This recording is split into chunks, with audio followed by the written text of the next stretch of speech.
I can't speak for anyone else, but I am the kind of person who will read an entire book for a single quote. And in this case, I guess I find myself reading a 671 page book for one of the most famous quotes in probably history, but just amongst the works of Dostoevsky. And it is, "Your worst sin is that you have destroyed and betrayed yourself for nothing." And I'm really excited to see that in context and follow this story. Welcome to Dostoevsky's Girl. My name is Maya, implied girl, and to honor the first video of this channel, I will be discussing part 1 of Fyodor Dostoevsky's Crime and Punishment. I do have to admit I am a little surprised because I have suspected that this channel name would have already been taken by someone just a tad cooler and quicker to the draw than me, so I feel really lucky. My ego's been a little bit inflated today because I've been able to take this name and make it my own today on the 26th of February 2026, and I'm really excited to get started, and I hope that you guys can just follow me on this journey, or you know what, maybe I'll be talking to myself and that's cool too. But yeah, let's get into part 1 of Crime and Punishment.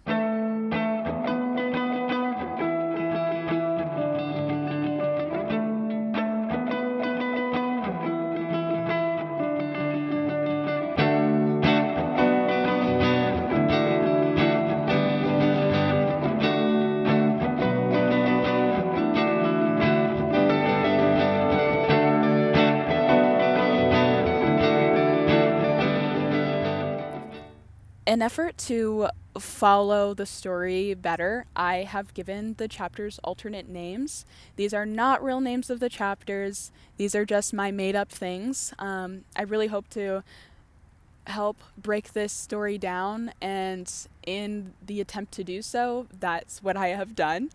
The alternate name I have given part 1, chapter 1 of Crime and Punishment is Enter Raskolnikov / Schemin. Raskolnikov is going to be our main character. We're following him for at least the entirety of part 1, and I'm going to be referring to him as Raz from here on out because the Russian name is really hard. I find myself tripping over it all the time, and I'm an English speaker, and I apologize. His name is Raz from here on out. So, Raz is described to be a little self-absorbed, handsome, dark-haired, lean, skinny and tall. He's really conniving, and we see that in this first chapter from the get-go. He's sneaking out of his apartment, and he is doing this because he doesn't want to run into his landlady, who he owes some back pay, and he knows that if he ends up having to talk to her, that he's just going to be going back and forth, giving her excuses, and what can he say? He's just got to get out of there, and he's getting out of there to visit this pawnbroker. And she's this little old lady. She is immediately off-put by him. She's suspicious and acting kind of off. And the reason why this stuck out to me is because he's apparently gone to her before in the past, and he has to remind her so. But she's still kind of edgy and not really nice or welcoming. She's running this business out of her apartment, so I mean, maybe that makes sense. Eventually, she lets him in, and he gives her this watch to look over. She's looking over the watch, and as she's doing this, he's looking around her apartment. He's noting details in his mind and looking at the drawers that she's opening where she keeps her keys, details like that. She ends up offering him less than half of what he had asked for. She had some deductions from some past interest that she owes him, and so he's pretty pissed off, but I mean, what can he do? He can either take the money, he's dirt poor, or leave out of there with nothing. He ends up taking the money, disgruntled, and his next place that he goes is a bar. And this interaction leads us into part 1, chapter 2, Poor Unfortunate Souls. Roz decides that with the little money that he has, he wants a beer. He hasn't tasted it in a long time and he misses it, and so he goes to a bar. When he gets there, he comes into contact with this dirty old man by the name of Marmeladov. And Marmeladov seems to be kind of a character and known within the bar not only by the bartender but also by its patrons. He is kind of a showman in his despair. He apparently has recited his story a lot to many people, but he really gravitates towards Roz and begins talking to him about his story. Marmeladov is a retired government clerk and, as we will quickly find out, an alcoholic. He is married to a woman by the name of Katerina Ivanovna, who was a widow when they first met and had 2 children, and she essentially married him out of desperation. It was a difficult time to exist as an unmarried woman in this time period, so this really makes sense. And he knows that he doesn't deserve her. Katerina Ivanovna is from a pretty wealthy family. She is really well educated. She accomplished things in her life, and Marmeladov is just a regular guy. He talks a lot about how he doesn't deserve her and is very sulkish in describing his situation. But essentially, the problem that he has in his marriage is his alcohol. He steals from his family. He steals from Katerina. He steals from his daughter to support his habit. Katerina also is consumptive. She is very sickly and ill. She kind of becomes resentful of her 2 little children, in part I guess because they're hungry and they're begging her for food and crying, and she's said to have abused them because of this and lacks patience with them, seems to want to be left alone. As he entered the marriage as well, he had his own child, a daughter by the name of Sonia, who he really adores and he loves her, and he hates that he's kind of the reason why she's in the position that she's in. Sonia has to sell her body for money, and she does this to feed the 2 children at home. She's not allowed to live with the family because of her profession, but she continues on. What else is there to do in her circumstance? And Marmeladov says so. What is a life for an unskilled girl? What options does she have? Sonia has kind of been led to where she is. To the credit of Marmeladov, I do think that he does take credit for this, but the problem is that he continues to fall into alcoholism and continues to steal from his family. And he recently got rehired. Now there's going to be more money coming in. However, he hasn't been home for 5 days. When he's giving these descriptions and talking, the people around are listening and laughing. You see that Marmeladov is kind of made to be a mockery.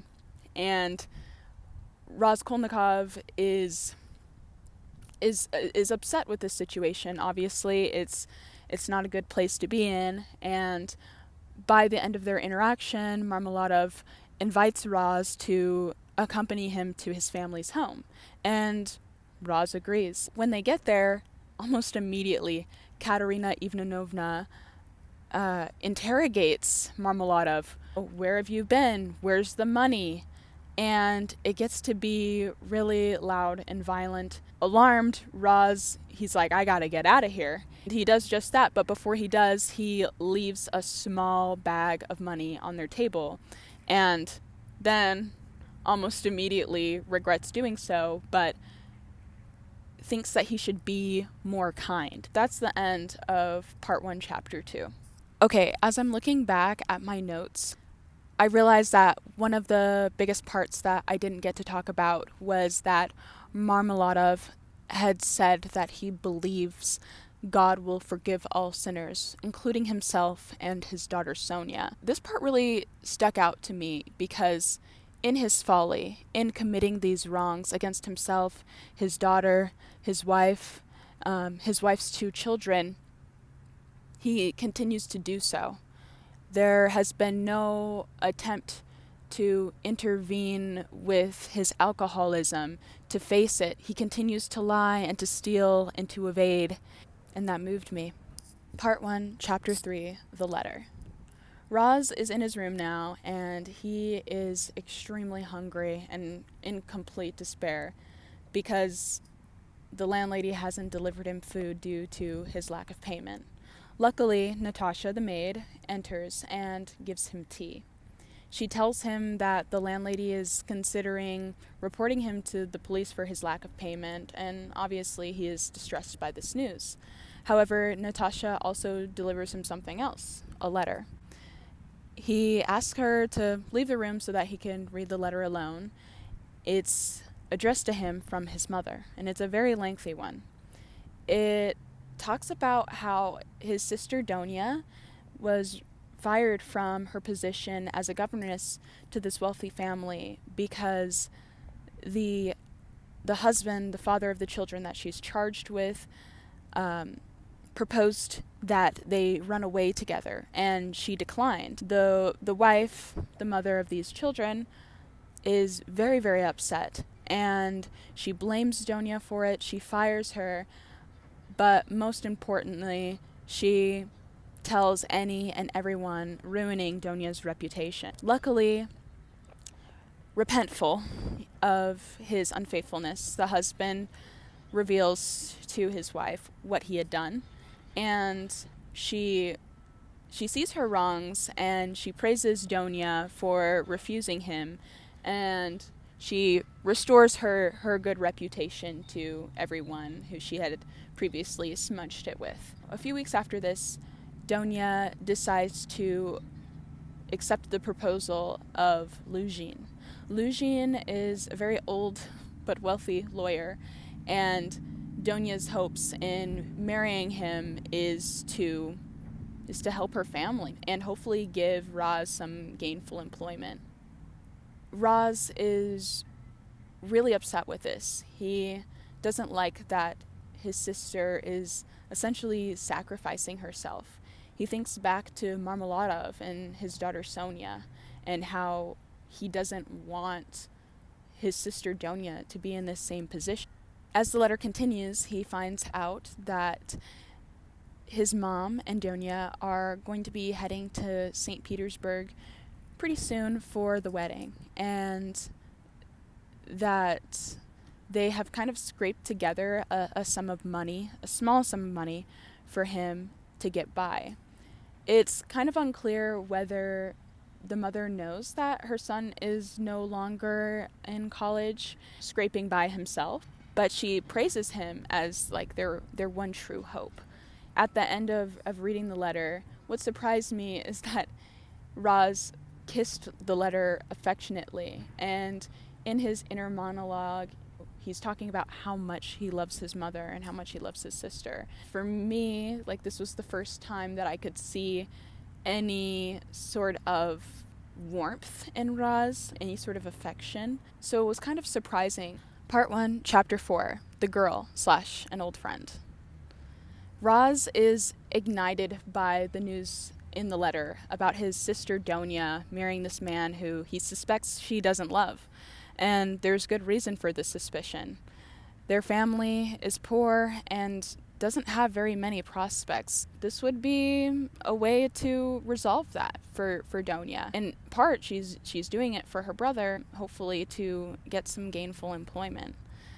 But Roz is still really upset about this, and he thinks about forbidding the marriage, but he realizes that he has no right to oppose this because he doesn't have means to take care of barely himself, nor his mother or sister.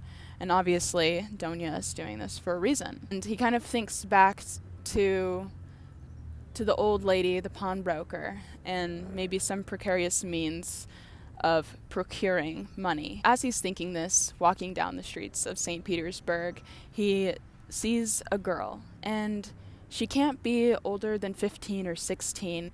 She looks like she's in distress, she's drunk, the way that she's walking is so kind of like that, and she's completely out of it. Her clothes are ripped, and they appear to have been put on her by someone else because they are so ill-fitting. He believes that this young girl has just been taken advantage of. As he's observing this young girl, he notices this creepy old man who is kind of leering behind her, following her down the streets. Roz is alarmed by this. He wants to get this girl away from this creepy guy. So he follows and eventually comes into contact with a policeman. And he tells the policeman of his suspicion. The policeman is concerned, wants to get the girl away as well. Roz ends up giving the policeman some money to get the girl back home. But before the policeman can do anything, the girl ends up going off down another street, and the creepy man, is still following her. Roz, he kind of has a change of heart. It's pretty severe. He ends up telling the policeman to, don't worry about it, let those two go off. It's whatever. The policeman is like, okay, what the hell is wrong with you? And continues to follow the girl. Roz's line of thinking in saying this is that maybe he took it too far in getting a policeman involved. What if the girl is eventually going to go down that path that Sonia's found herself in? He thinks that maybe it wasn't worth it to intervene in the first place. As he's thinking about this, he begins to think about this old college buddy of his, Razumin. Razumin is someone that you can tell he really admires and thinks very highly of. Razumin was smart and clever as himself, and like I said, he really respected him. They found themselves in the same situation, having to drop out of college because they simply didn't have enough money to continue. He hasn't seen Razumin in months, so he wants to track him down. And now we have arrived at Part 1, Chapter 5. The most poetic dream came flowing like the sea. Roz is walking through a wealthy neighborhood in the streets of St. Petersburg, and he's alive, he's lit. He has kind of a feeling of inspiration. But as he continues to observe the wealthy residents of this town, he kind of becomes distressed and unhappy. And he ends up procuring a glass of vodka and passing out in some bushes. When he's passed out, he enters this extremely vivid dream. And in the dream, he's 7 years old again, and he's walking the streets of his town with his father. And he's kind of in a state where he's reminiscent of the things around him. One of the things that he points out is the church and the good memories that he had at the church. He also is able to pass the grave of his little brother who unfortunately didn't get to pass infancy. As they are entering town, he and his father come into a contact with a man who has this horse strapped to a cart. The horse is an old and skinny mare. The man is offering rides to as many people can fit in the cart. He says that the mare will be able to give everyone a ride and to hop in. Roz and his father are among some of the many people that get into the cart. As they are to take off, the mare is unable to pull the cart with that many people. The man, the owner of the horse, sets out in a fury and starts beating the horse pretty brutally. And Roz is obviously extremely distressed by this as his 7-year-old self, and gets really emotional and is crying and tries to go after the man to stop the man, and his father doesn't allow him to do so and says that it's really none of their business. The man, defending himself to dissenting onlookers as he continues to brutally beat his horse to death, he defends himself saying that she's his property and he can do whatever he wants. The horse dies, and Roz, in his little 7-year-old self, goes to hug and kiss the horse on the ground. As he's doing so, his father pulls him away. It is here that Roz reveals kind of what he's been thinking about covertly. In this dream, he comes to the decision to kill this old pawnbroker. He wakes up.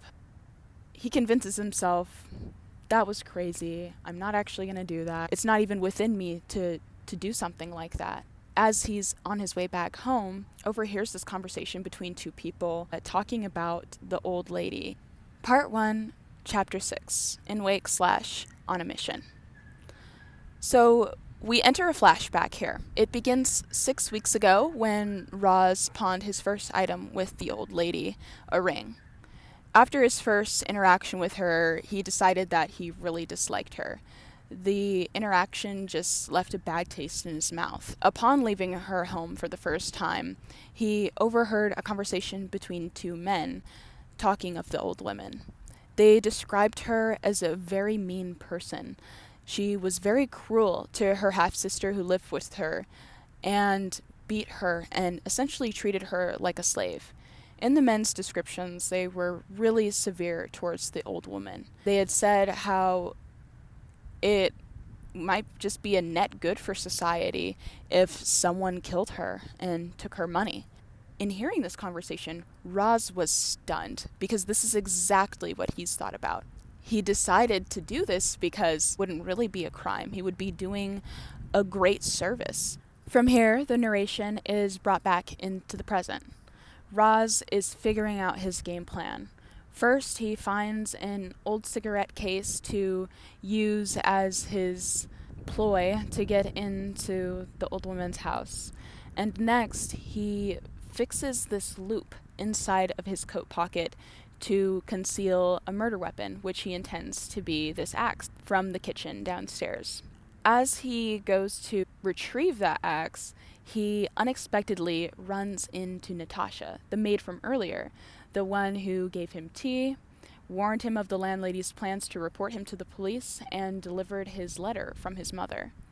He recovers from this interaction, but now he has no murder weapon. He decides that he's going to procure it from the porter's office, who also has an axe. Upon checking the office, it's clear, and he is able to get the axe and put it in the loop of his coat. After this, he heads down to the pawn lady's apartment. He is met with suspicion. She doesn't really want to let him in. If there's a will, there's a way. Now, I hope you aren't naive enough to think that I would title Part 1, Chapter 7, anything but murder, murder, bloody murder. Because that's exactly what happens here. Roz finds himself inside the apartment and hands the old woman his ploy, which, if you remember correctly, was the old cigarette case. And she's having problems opening this case. Roz doesn't care. He seizes his moment. He opens up his coat pocket, grabs the axe from the loop inside, and delivers not one, not two, but 3 blows. I just want you to think about how heavy an axe is and how thick the flesh is in this area. He killed her spiritedly, intentionally, ruefully.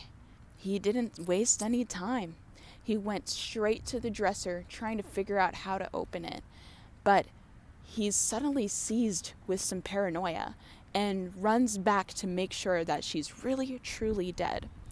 And, of course, she's really, truly dead. He has to start thinking. He ends up cutting a small purse that she had around her neck off of her and is thinking about where to get some valuables. He thinks, where is an old lady going to store her valuables if not underneath her bed? So that's exactly where he goes, and that's exactly what he finds. So he takes the purse. There's some jewelry in that chest underneath her bed. He's scrambling. He's frantic. And suddenly, he hears a noise in the next room. He goes to see who it is. And believe it or not, it's the half-sister. The same half-sister who was supposed to be out of town that day. She is in complete shock. Again, Roz seizes his moment. He wastes no time. He hits her one strong blow. And unfortunately, she dies a pathetic death. She's weak. She's curled up on the ground. She doesn't scream or cry out for help. She's gone. She bleeds out. Roz discovers after this that the door is open. No duh, Roz. How did she get in? He forgot about that when he had first entered the apartment. Didn't consider that. And again, like I said, he's frantic. He goes over to the door to see if he can hear any noise in the hallway. And as he's gauging that, he does, of course, hear noise. There's two men. He just barely has enough time to close and latch the door before they approach. The two men are really wondering where the old lady is. She's always there. She's always available. She has nothing else to do. They're getting pretty impatient. One man discovers that the door isn't locked, it's latched from inside. So surely the old woman is inside. He tells the other man that he's with to go fetch the porter. We need to figure out what's going on. The other man is taking a long time to do this. The one who's left at the door waiting decides he doesn't want to wait anymore and leaves. This gives Roz just enough time to escape. So Roz obviously takes the opportunity to escape. He hears noises beneath him. He's on the stairs and he hears noises beneath him. Also on the stairs, there's people walking. He is lucky. He ends up darting into an apartment that is both open and empty and is able to secure his escape. He's able to leave that apartment. His idea is to get back home unseen. And he does just that. He gets back home unseen. But he almost forgets that he needs to put the axe back in the porter's office. At this point, he's already washed the axe. He's already inspected its clothing to make sure that there's no blood splatter, which is absolutely insane to me. How is there no blood splatter when you knocked an axe over 2 different people for a total of 4 times? But again, he's lucky. He doesn't check to see if the porter's in his office. He just goes in. He doesn't know what's inside because he didn't think. He's frantic. And again, he's lucky. The porter's not there. He puts the axe back and he returns to his room unseen. And that is the end of part 1 of Crime and Punishment. Guys, this is my first time reading this book. I didn't realize how excited I was going to be about this until I reached the end of part 1. But I was also very confused, and that's just the nature of Dostoevsky. He's very hard to follow. He loves inner monologues. That's a lot of what we get in part 1 is Roz's inner monologue. So many character names, so many character nicknames. Of course, like I said, as an American, it's very hard to pronounce these names. I hope I made everything succinct for you. I tried to just describe people rather than add everybody's names because there's plenty of names. And I guess we'll see what we're going to be dealing with in the future. Yeah. I am so appreciative that you could join me. I'll see you in the next part. Have you read Crime and Punishment by Dostoevsky? No, I haven't. I have.